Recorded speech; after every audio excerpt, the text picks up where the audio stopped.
والصلاة والسلام على خاتم الأنبياء سيدنا وحبيبنا محمد المصطفى وعلى آله المجتبى.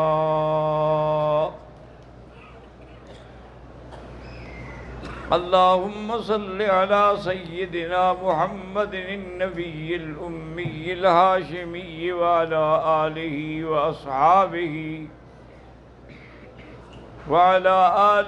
وأصحابه نجوم الهدى. أما بعد فقد قال الله تبارك وتعالى في القرآن المجيد والفرقان الحميد: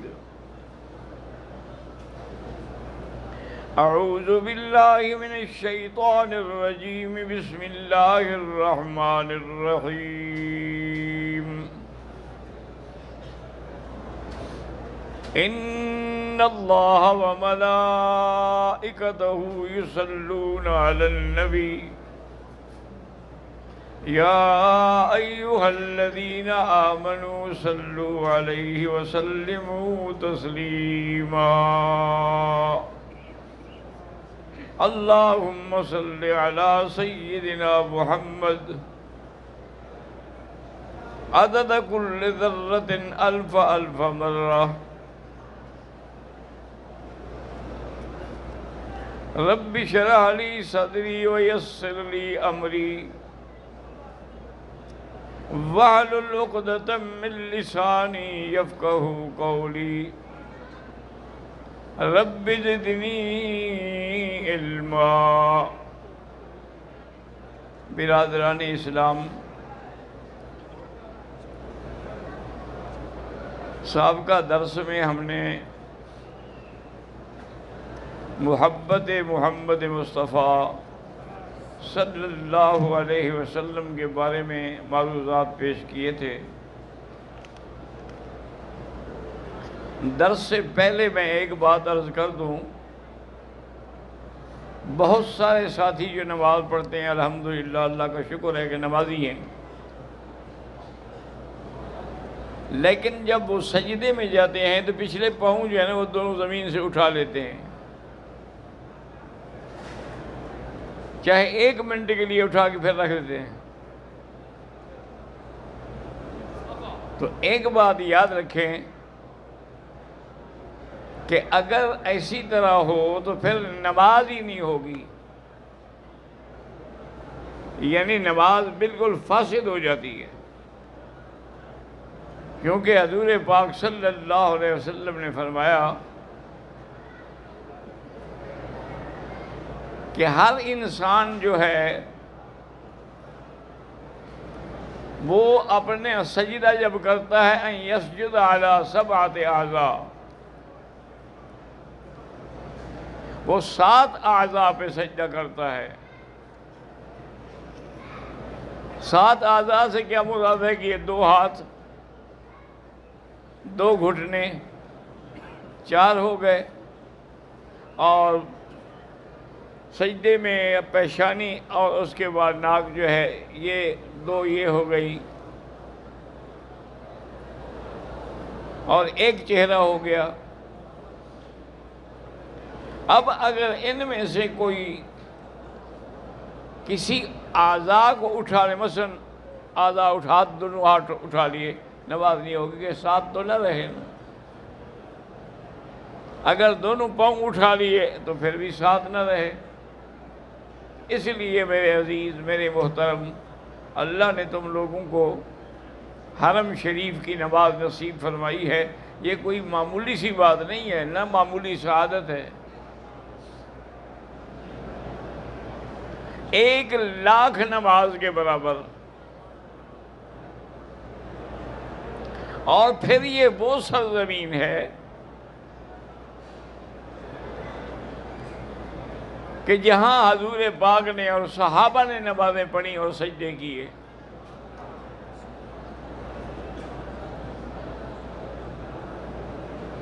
میں نے ایک بزرگ کو دیکھا کہ وہ نماز پڑھتے، مثلا مغرب کے بعد ہم نفل پڑھ رہے ہیں تو کبھی ادھر پڑھ رہے ہیں، کبھی ادھر پڑھ رہے ہیں، کبھی ادھر پڑھ رہے ہیں، کبھی ادھر پڑھ رہے ہیں۔ ویسے تو مسئلہ بھی یہی ہے کہ آدمی جگہ بدل دے، تاکہ جتنی جگہوں پر سجدہ کرے گا اتنی زمین قیامت میں گواہی دے گی کہ اس نے مجھ پہ سجدہ کیا تھا۔ لیکن اب یہ بھی نہیں ہے کہ آدمی ہر وقت بالکل ایک ایک منٹ کے بعد بدلتا رہے۔ میں نے آخر تنگ آ کے ان سے پوچھ لیا تو انہوں نے کہا بیٹا مجھے خیال آتا ہے کہ پتہ نہیں یہ جگہ ہو جہاں حضور نے سجدہ کیا ہو، یہ جگہ ہو جہاں ابو بکر، عمر، عثمان و علی نے سجدہ کیا ہو، میں وہ جگہ ڈھونڈ رہا ہوں۔ تو یہ چیزوں کا خیال رکھنا چاہیے آدمی کو۔ اور دوسری چیز جو میں نے دیکھی ہے کہ جب ہمارے بھائی نماز شروع کرتے ہیں نا تکبیر تحریمہ کے بعد، تو کوئی تو کھڑے کھڑے اللہ اکبر یوں کر دے گا، اچھا کوئی باقاعدہ ماشاءاللہ کانوں کو پکڑ کے پھر یوں کرے گا۔ تو یہ باتیں بھی ساری غلط ہیں۔ جب تک یہ دونوں ہاتھ آپ کے بند ہوں اور ان کا رخ بھی قبلے کی طرف ہو، یہ نہیں کہ یوں ہوں بلکہ قبلے کی طرف ہو، اللہ اکبر کر کے پھر ہاتھ باندھیں۔ اور کبھی یہ بھی ہوتا ہے کہ میرے محترم بزرگ ایسے ہاتھ باندھ لیتے ہیں، یہ بھی ناجائز ہے۔ ہاتھ باندھنے کا طریقہ یہ ہے کہ یہ دایاں ہاتھ جو ہے نا یہ بائیں ہاتھ کے اوپر ہو، اور یہ دونوں جو ہیں وہ ناف کے نیچے ہوں یا بالکل ناف کے اوپر ہوں۔ البتہ جو لوگ سینے پہ نماز ہاتھ باندھ کے نماز پڑھتے ہیں ان کے مسلک میں جائز ہے، بلکہ ان کے مسلک میں یہ ہے کہ آدمی سینے پر ہاتھ باندھے۔ وہ کہتے ہیں جی کہ اِنَّا أَعْطَيْنَاكَ الْكَوْثَرَ فَصَلِّ لِرَبِّكَ وَانْحَرْ، تو نہر تو یہ ہے، لہذا ہم یہاں ہاتھ باندھتے ہیں۔ اللہ کے بندے یہ تو قربانی کا حکم ہے، کوئی ہاتھ باندھنے کا حکم تو نہیں ہے۔ لیکن بہرحال جو آدمی کسی جگہ پر جم گیا ہے وَلِلنَّاسِ فِي مَا يَعْشِقُونَ مَذَاهِبُ، بس اسی پہ وہ جمع رہے گا، وہ ہٹتا نہیں ہے، جو مرضی آئے کر لیں۔ تو ان چیزوں کا ہر حال میں لحاظ رکھیں، تاکہ اگر انشاءاللہ ایک نماز بھی ہماری ٹھیک ہو گئی نا تو کام بن جائے گا۔ اور یہ دیکھیں میرے مدنی پاک کا احسان اور محبت اپنی امت سے کہ 9 دفعہ گئے حضور لمبا نماز بخشوانے کے لیے کہ میری امت کو تکلیف نہ ہو، کیونکہ پہلی دفعہ 50 نمازیں فرض ہوئیں اور حضور بڑی خوشی سے لے کے اتر رہے تھے۔ تو سیدنا موسیٰ علیہ السلام کی ملاقات ہوئی تو انہوں نے کہا کہ حضور ارجع الی ربک فسلہ التخفیف، آپ واپس جائیں اور امت کے لیے رعایت مانگیں۔ حضور فرمایا کیا مطلب؟ انہوں نے کہا میری امت 3 نہیں پڑھتی، آپ کی امت 50 پڑھے گی۔ ان امتک لا یطیق، تمہاری امت طاقت ہی نہیں رکھتی اتنی نماز پڑھنے کی، ان کے لیے معافی مانگو اللہ سے۔ حضور پاک پھر گئے 7ویں آسمان سے عرش کی طرف، اللہ نے پھر 5 نمازیں معاف کی، حضور نے وہ بھی قبول کر لی۔ واپس آئے، انہوں نے کہا کیا ہوا؟ انہوں نے کہا 5 کی تخفیف ہوئی۔ انہوں نے کہا نہیں ارجع الی ربک، پھر جاؤ۔ اس طرح یعنی 9 دفعہ حضور صلی اللہ علیہ وسلم گئے اور واپس آئے۔ تو اب 5 نمازیں رہ گئیں، لیکن ساتھ اللہ نے یہ بھی فرما دیا کہ میرے نبی لا تبدیل لکلمات اللہ، میرا حکم بدلہ نہیں کرتا، آپ کی امت پڑھے گی 5 لیکن ہم لکھیں گے 50۔ من جاء بالحسنۃ فلہ عشر امثالھا، ایک نیکی کے 10۔ یہاں پر علماء نے کچھ اپنی حضور پاک سے محبت اور عقیدت کے پیش نظر کچھ لطیف نکتے لکھے ہیں۔ بہرحال اس میں تو کوئی شک نہیں کہ انہوں نے محبت کی بنا پہ لکھے ہیں۔ انہوں نے کہا کبھی غور کیا ہے کہ اگر اللہ چاہتے تو حضور کو جب پہلی دفعہ بلایا تھا تو معاف کر دیتے، باقی 5 رہنے دیتے۔ یہ آپ کا جانا آنا جو تھا یہ بھی معراج تھا محمد مصطفیٰ کا۔ معراج کا معنی ہوتا ہے اوپر جانا، عروج۔ تو نیچے آگے اوپر جاتے، ایک معراج اور ہو گیا، پھر اوپر جاتے دوسرا۔ تو معراج اتنے ہو گئے کہ یہ نہ کہیں کہ حضور کو ایک معراج ہوا ہے۔ اور موسیٰ علیہ السلام بھی بار بار کیوں ریکویسٹ کرتے رہے؟ ورنہ وہ بھی تو اللہ کے نبی تھے نا جی، اللہ کے رسول تھے، کلیم اللہ تھے۔ ایک دفعہ مشورہ دے دیا بس ختم۔ علماء نے لکھا کہ اس کی بھی وجہ تھی کہ موسیٰ علیہ السلام نے اللہ سے درخواست کی تھی کہ میرا مولا، آپ نے مجھے اپنا کلیم تو بنا لیا، لیکن رب ارنی انظر الیک، قال لن ترانی ولكن انظر الى الجبل۔ انہوں نے کہا کہ یا اللہ مجھے اپنا دیدار بھی نصیب کرا دے۔ اللہ نے فرمایا کہ موسیٰ علیہ السلام تم میری زیارت نہیں کر سکتے ہو، ہاں تمہاری تسلی کے لیے میں بتاتا ہوں کہ میں اپنی تجلی پہاڑ پہ ڈالتا ہوں، فَإِنِ اسْتَقَرَّ مَكَانَهُ فَسَوْفَ تَرَانِي۔ اگر یہ پہاڑ اپنی جگہ پر جمع رہے تو اس کا مطلب یہ ہے کہ پھر آپ بھی زیارت کر سکتے ہیں۔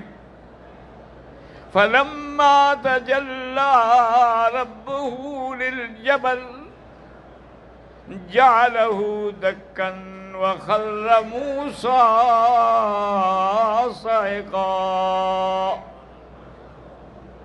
اللہ نے جب تجلی ڈالی تو ادھر ریزہ ریزہ ہو گیا پہاڑ، موسیٰ علیہ السلام بے ہوش ہو کے گر گئے۔ ہمارے لوگ بھی ماشاءاللہ بڑے کاروباری ہیں نا، انہوں نے کہا کہ یہ سرما جو ہے یہ اسی پہاڑ کا ہے، وہ جو ریزہ ریزہ ہو گیا تھا۔ یہ پتہ نہیں کہ موسیٰ علیہ السلام چوری کر کے لے آئے یا ان کا بندہ وہاں کوئی موجود تھا، اور وہ کتنا اٹھا کے لے آیا کہ آج تک ختم ہی نہیں ہو رہا۔ انا للہ و انا الیہ راجعون۔ اور ہماری قوم بھی ایسی ہے ماشاءاللہ، جو کہو ماننے کے لیے تیار ہے۔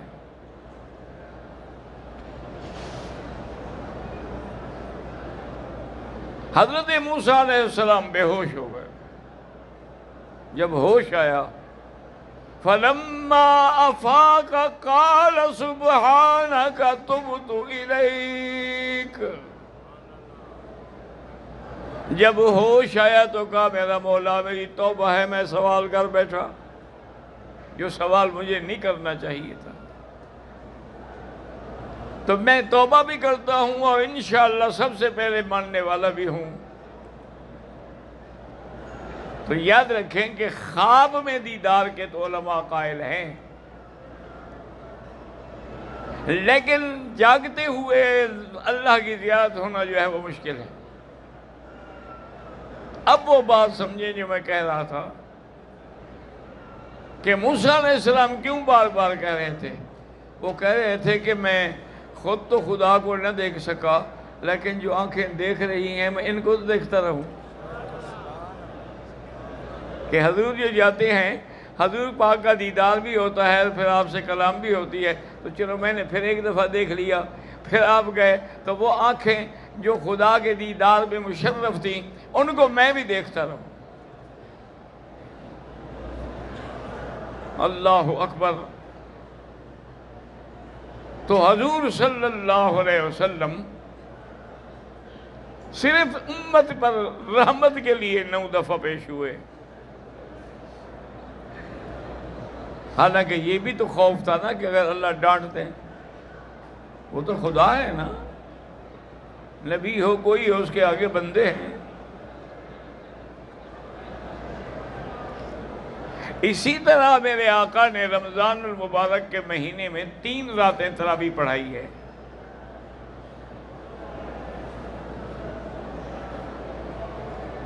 چوتھی رات صحابہ انتظار میں بیٹھے ہیں لیکن حضور نہیں آئے۔ اب صحابہ پریشان ہیں، کیونکہ جی وہ منظر پھر کس کو ملتا ہے کہ مدینہ منورہ ہو، مقام ریاض الجنہ ہو، مصلی پہ امام الانبیاء ہو اور اقتداء میں اصحاب رسول اللہ ہو۔ یہ منظر کہاں نصیب ہوتے ہیں؟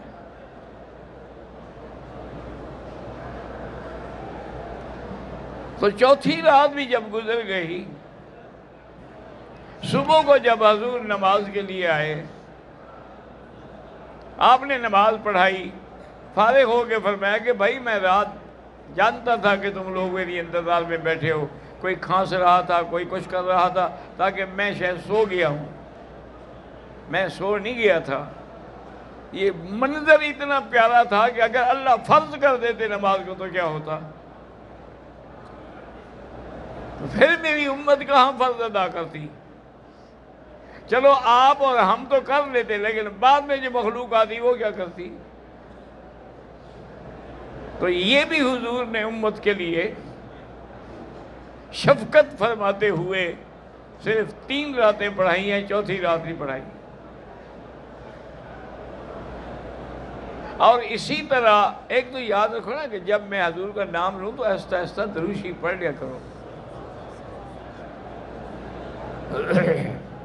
زور سے نہیں، آہستہ آہستہ، تاکہ اللہ کا حکم بھی پورا ہو جائے کہ جب حضور کا نام آئے تو درود پڑھا جائے۔ اور سارا قرآن پڑھ لیں۔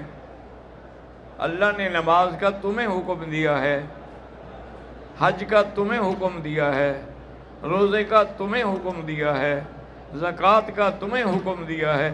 ایک درود تو ہے جس کا اللہ نے کہا کہ میں بھی پڑھتا ہوں، میرے فرشتے بھی پڑھتے ہیں۔ اور اس سے ایک مسئلہ اور سمجھ لیں، اللہ کرے دماغ میں بات بیٹھ جائے، کہ جب اللہ اپنے نبی پہ درود بھیجتے ہیں تو اللہ کو تو فنا نہیں نا، ہمیشہ باقی رہیں گے، تو درود بھی ہمیشہ باقی رہے گا۔ صلی اللہ علیہ وعلا آلہ واصحابہ وسلم تسلیما کثیرا کثیرا۔ تو میرے آقا فرماتے ہیں کہ اللہ نے ہر پیغمبر کو ایک دعا دی ہے کہ جو مانگو گے وہ مل جائے گا، صرف ایک دفعہ۔ ویسے تو ساری دعائیں سنتے ہیں اللہ پر، لیکن یہ خاص دعا ہے کہ جو بھی پیغمبر مانگے گا وہی ملے گا۔ حضور نے فرمایا تمام انبیاء نے وہ دعائیں مانگ لی، لیکن میں نے وہ دعا چھپا کے رکھی ہوئی ہے، اختبات لامتی لشفاعت امتی یوم القیامہ، کہ میں امت کی شفاعت کے لیے دعا کروں۔ دعا کرو اللہ ہمیں شفاعت نصیب کرے، حضور کی شفاعت بھی نصیب ہو، زیارت بھی نصیب ہو، اور حضور کی اطاعت بھی نصیب ہو۔ حالانکہ حضور پہ کتنی مشکلیں آئیں، کتنے پہاڑ ٹوٹے، مکے والوں نے کوئی تھوڑے ظلم کیے، لیکن وہ دعا حضور نے نہیں مانگی۔ طائف تشریف لے گئے تو انہوں نے کتنے ظلم پہاڑ توڑ ڈالے کہ جوتے مبارک خون سے بھر گئے. آپ نے وہ دعا نہیں مانگی. جنگ احد کے موقع پر کتنا ستم توڑا گیا کہ میرے آقا کے دندان مبارک شہید ہو گئے. آپ کے رخسار میں وہ لوہے کی کلی جو تھی وہ لگ گئی. سارا چہرہ خون سے آلودہ ہو گیا اور حضور بیٹھ گئے. اتنی تکلیفیں اٹھانے پر بھی حضور نے وہ دعا نہیں مانگی.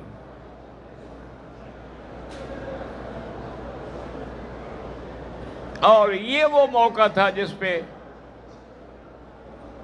یہ سعادت حضرت علی اور فاطمہ کو ملی کہ حضرت علی پانی بھر کے لاتے اور حضور کے زخم دھوتے، اور سیدہ فاطمہ نے چٹائی کو جلا کے اس کی راکھ بنا کے حضور کے زخموں پہ رکھی.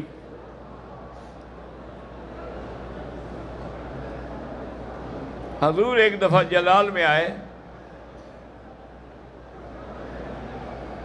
تو کہا کہ یا اللہ، ایک ایسی قوم ہے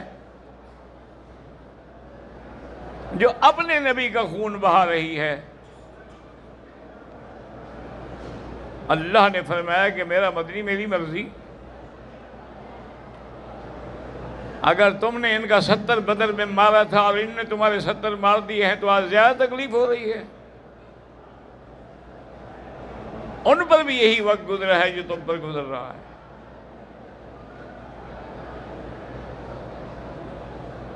مقصد میرے کہنے کا یہ تھا کہ وہ جو خاص دعا ہے وہ اگر مانگتے تو فوراً قبول ہو جاتی. اور یہی وہ وقت تھا کہ ابو سفیان ابھی مسلمان نہیں ہوئے تھے اور کافروں کے سردار بھی تھے اور وہی جنگ کی قیادت کر رہے تھے.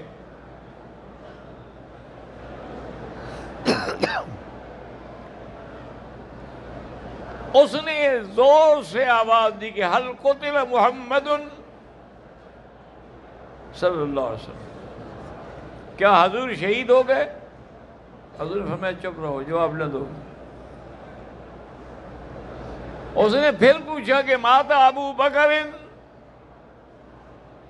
یعنی کافروں کا بھی یہ عقیدہ تھا کہ حضور کے بعد نام ہے تو ابو بکر کا ہے، اور آج مسلمان شیعہ کا یہ عقیدہ نہیں ہے.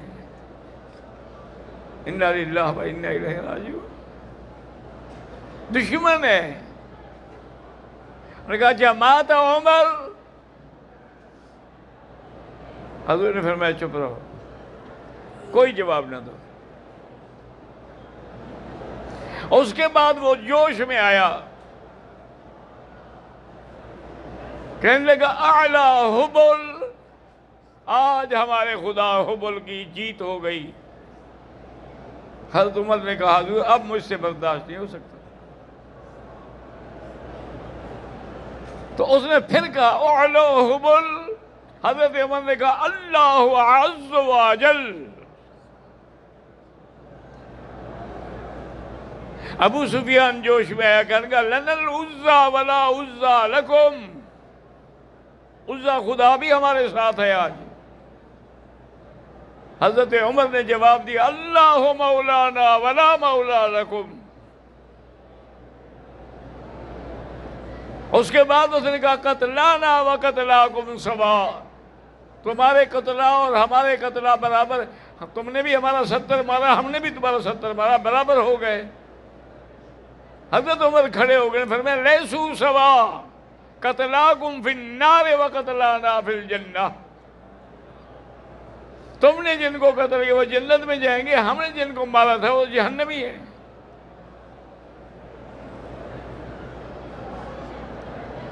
حضرت عمر رضی اللہ تعالی نے کہا کہ ابو سفیان یہ غم نہ کرنا کہ اب ہم ہار گئے یا ٹوٹ گئے، یومن بیوم، پھر آنا چاہتی ہو تو آ جاؤ، ہم آ رہے ہیں تیاری کر کے. تو اس موقع پر بھی مقصد میرے کہنے کا یہ تھا کہ اتنی مشکلات کو بھگتنے کے بعد خندق کے موقع پر دیکھیں کتنی بڑی مشکل ہے، زاغت البصر، کہ جب آنکھیں ابلنے لگیں، جب سانس رکنے لگی، وَبَلَغَتِ الْقُلُوبُ الْحَنَاجِرَ، لیکن حضور نے اس وقت بھی وہ دعا نہیں مانگی۔ ایک صحابی نے ذرا حجت کی تو آپ نے فرمایا اختبات لأمتی، وہ تو میری امت کی شفاعت کے لیے ہے، آج میں نے مانگ لی تو پھر وہ شفاعت کا مسئلہ کیسے حل ہوگا؟